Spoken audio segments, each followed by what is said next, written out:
Hello and welcome along to another episode of this FM22 story, The Head Coach with me, Daniel. We're back for episode 10 today and it's transfer deadline day in Wales. We've got a massive day coming up as we're still looking desperately to get a right winger into the squad. And then we face the first of the top three this season, Connah's Quay. You can see we're flying in the league table, but it is very deceptive. Our game against TNS was moved because they were in European qualifying and we have played none of last season's top three. So we still haven't had that test to see how good we are. If you're looking forward to seeing the first one though, and what players our director of football gives us to use in that game, please do chuck a thumbs up on the video. Subscribe down below for daily FM22 content from two long-term stories. We had our latest episode of Hemel Hempstead earlier today, and it will be back on Monday for a big transfer special. And there's also something unique coming from the Data Hub tomorrow morning with the usual head coach at 3:30. You can find the links to anything you've missed up in the eye above, as well as the Twitch channel for regular live streams. But a massive thank you for your support as we head into deadline day in the Welsh Premier League. Now, we have had a little bit of transfer movement since you were last with me. Our director of football doing deceptively well this year, and he has also made a move for a right winger, and a name I recognise too. Let's go and have a look at the transfers to see the one that's coming in, potentially. 31-year-old Adrian Cieslewicz played at TNS for years and was part of one of my head coaches off camera many years ago. He is a proper right winger. He's electric quick. I think he's a Faroe Islands international. No, he's moved to Polish there, so he obviously never played for the nation. But yes, he is eligible for the Faroes as well. He is a very good winger. He can play off the right or left. He's a good winger, 3.5-star ability, electric quick, which gives us another option and dimension on the wing. Decent crosser, good dribbling. And to be honest, he's got an okay personality as well, fairly professional. So having just left TNS in the summer, scoring at a rate of 1 in 3 for about 8 years. Didn't make much of an impact last year, but will certainly be a big player for us. And just so we don't have to rely on Jose Ferreira the whole season, he can play right back as well. He's our backup right back at the moment. We don't want to be left in a position where we don't have any options. So it just gives us that last role in the squad we need. And of course, with 16 hours to go and plenty of wage budget left, even if we do get him, are we going to get one more bit of gold dust? Because we've had one already a little bit earlier on. Since you were last with me, one of the youngsters, Dominic Hesketh, has gone out on loan to Cambrian and Clydach. He was nowhere near the squad. The loan deal for the Wrexham player, the centre-half, was cancelled because he failed his medical after an injury. But Kai Edwards has come in from Flint Town. Nice to not just be losing players to them. What a player he is too. Many years ago, he played for TNS, and he was in my off-camera head coach for them, FM16, has played for Wrexham, Connah's Quay, all of the big boys in this league. But he's a very good centre-half, 3.5-star ability. He's 31 years of age. He's still got a little bit of pace, but more importantly, he's solid mentally. He's got good positioning. He's good in the air, despite being only 5'11". He's a real good player, and he's already made a few appearances for us. Comes in as first-choice centre-half alongside Lever. Kane Lewis has gone back out to right back, Bio into centre midfield, and ironically, Chris Baker, who saved us last January, not even in the first 11 now. So we've got 16 hours left. We're hoping to see Cieslewicz as a bare minimum, and maybe we'll get something else as well. Let's wait and see what Ben Williams has got in store as Director of Football takes charge of deadline day here at Cefn Druids. We'll be back with news in a minute. Well, no transfer news just yet at 9 o'clock, but lovely news on the awards front. We've won Manager of the Month because our draw was in July officially, so we've got a perfect record this month. We'll take a look at those fixtures in more detail before our game. Roberto wins Player of the Month with 6 goals in 5 appearances, so we'll congratulate him on that. And then how many are in the Team of the Month? Lever, Roberts and Roberto. Lovely. That's real progress, isn't it? You can definitely tell when we've played them that the other mid-table sides have lost their stars, and I think they're going to have a busy deadline day. 15 hours remaining. Let's see what happens. Big news, and it's the news we wanted. It's taken till the final day, but a right winger joins the club, and the coaches have actually rated him 4-star ability, even better than the scouts. What a signing that is. Director of Football, you are really stealing the show at the moment. I'm absolutely loving him. Even though he's got some of the worst attributes we've ever seen, he's producing class. And we cannot complain at the squad we've been given. We've definitely got a great chance at the top half. And if the other sides don't replace their stars here on deadline day, we might even be able to sneak up to Europe. More importantly with that signing, Yolani Bio is now happy as well. We're in a great position. It's just past midday. We've got 11 and 3/4 hours to go. He's not got any more magic up his sleeve, has he? Oh, I come back to a complete surprise. Offer made for Malone. Malone set to sign. And Malone has been signed by Cefn Druids. What position and what quality? Wow. My words. Yolani Bio might be out the team at this rate. Our director of football has turned not just into Pat Nevin, perhaps even better, with those attributes. This could be a treat. Please don't be a disappointment on the ability. Malone set to sign only 120 quid a week. He said he's got to be a regular starter. 2-year deal, he must be good. 20 years of age as well, 5-star potential. He's met his objective of signing an under 23 there. The squad is overloaded with centre mids, but who cares if he's brilliant? Malone, please be good.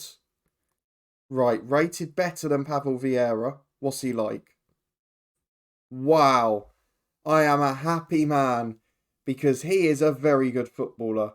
Left Stoke, has come back to Wales, can play as the box-to-box. He's got brilliant ability. He's quick, he's determined, he works hard, he's a good passer of the ball. Got good technique, not the worst finisher. It's a player we didn't need, but a player I'm very happy with.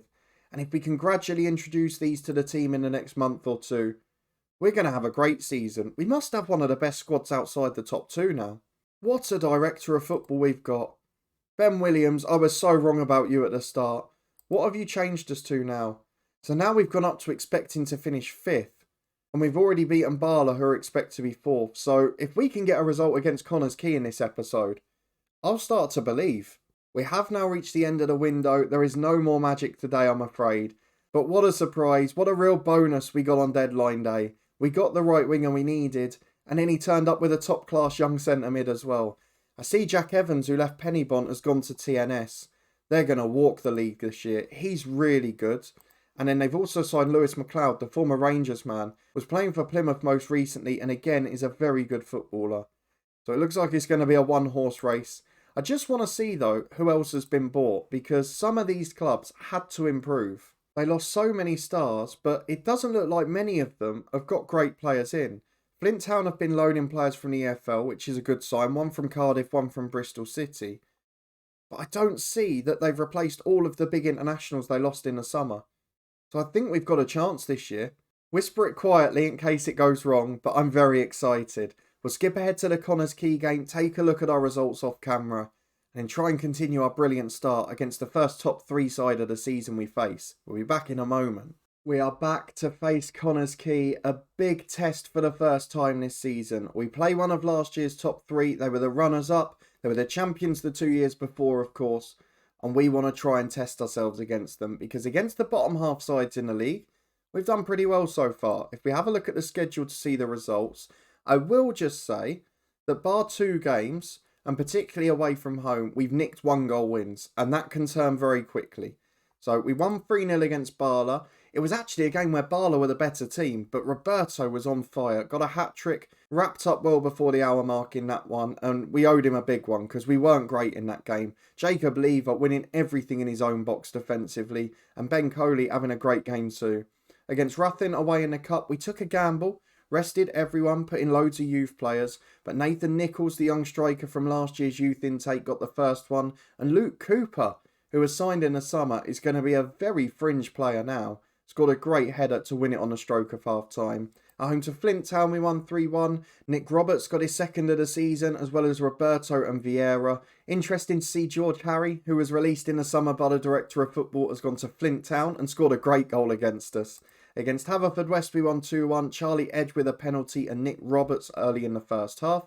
Again, a little bit later on, we just ran out of fitness and we had to do some defending for a grandstand finish. We had over 2 weeks off, so we played a friendly, which we won with youngsters. We won 3-2 away at Aberystwyth, 2 for Nick Roberts and 1 for Cody Roberto. And then at home to Llanelli last time out, the promoted side, Nick Roberts and Cody Roberto, against a persistent but very defensive team. They were resilient and didn't have an awful lot going forward. So we've now got a better squad, a big game against Quay, and actually our start still isn't that unfriendly. We play Prestatyn next, who were promoted last year, Cardiff met Uni away with third last season. That'll be a tough game. Barry, one of the few that haven't lost players, so they might be good as well.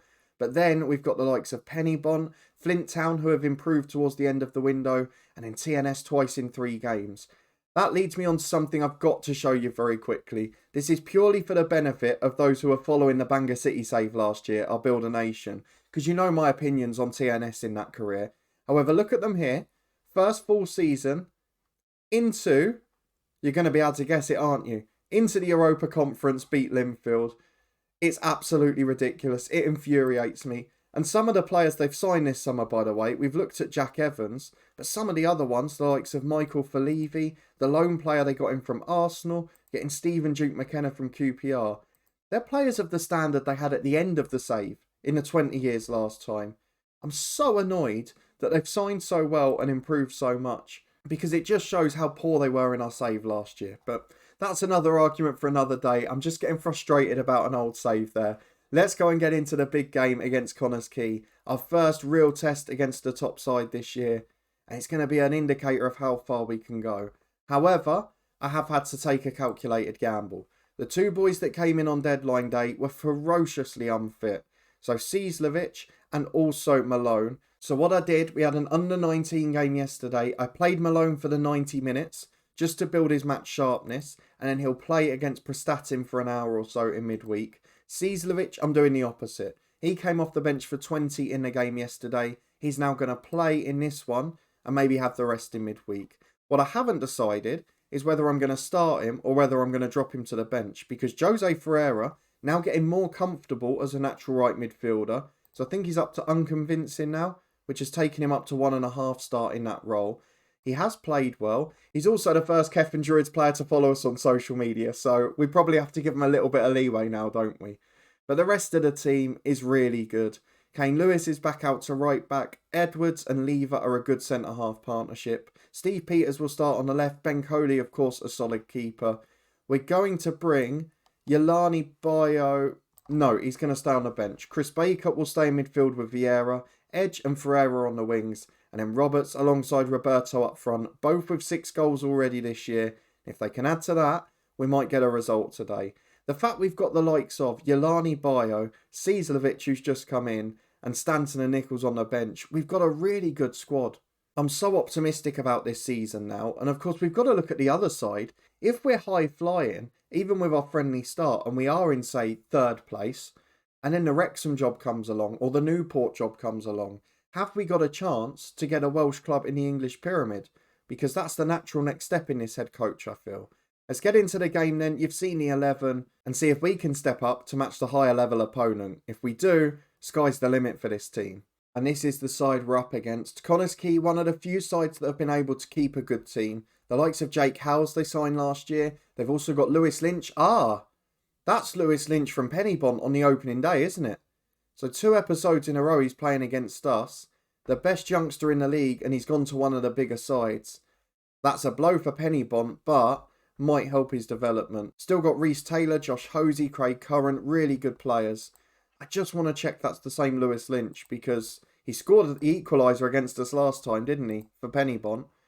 And he is one of the best youngsters in the league. It is him. So let's get into the first half and see if he can prevent us getting a victory again. Well, early doors is a throw on the right for Connah's Quay. Doesn't look good in terms of defending here. Into the back post. That's a poor mistake. What a way to concede, eh? After all of that. I think, ironically, it was Ferreira dropping back from right wing. And Jake Howes manages to put it in the roof of the net. Luton legend, I'm not going to say anything about him. But the stats are even. And we've got a free kick at the other end with Charlie Edge. Margetson heads away. Lever will chase it and recycle possession.